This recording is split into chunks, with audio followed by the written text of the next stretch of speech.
si Jerly Jaylin Gil M. Cruz, nag-uulat. Noong nakaraan bagyo, imbes na kotse ang dumaan sa aming kalsada, mga bangka at bota ang aking nakita.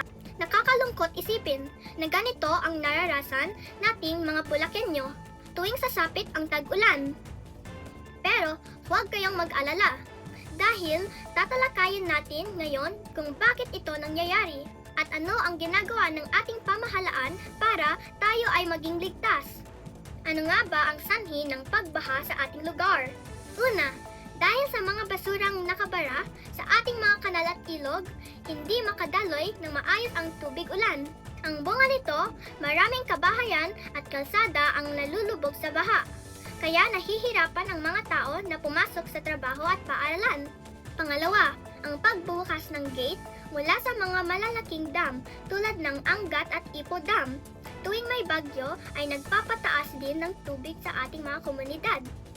Ang bunga nito, nagdudulot ito ng pagkasira ng mga pananim ng ating mga magsasaka na nagiging dahilan ng pagmahal ng presyo ng gulay at bigas. At pangatlo, dahil ang Bulacan ay nasa mababang lugar, ang pagtaas ng tubig dagat o high tide ay nagiging sanhi rin ng pag-apaw ng tubig sa kalsada. Ang nagiging bunga nito, nagdadala ang baha ng mga sakit tulad ng leptospirosis at dengue na delikado para sa ating kalusugan. Ang bawat baha ay hindi lamang abala, kundi isang banta sa ating kalusugan at kabuhayan. Hindi na natin dapat hintayin ang susunod na sakuna para kumilos. Narito ang mga solusyong kailangan natin para mabawasan ang baha sa ating lalawigan.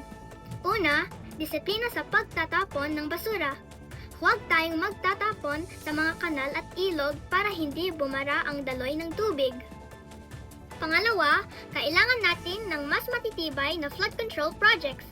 Kasama rito ang paghukay ng ating mga ilog at paggawa ng mga pumping station para hindi agad umapaw ang tubig. Pangatlo, dapat maayos ang usapan sa paglalabas ng tubig mula sa mga dam.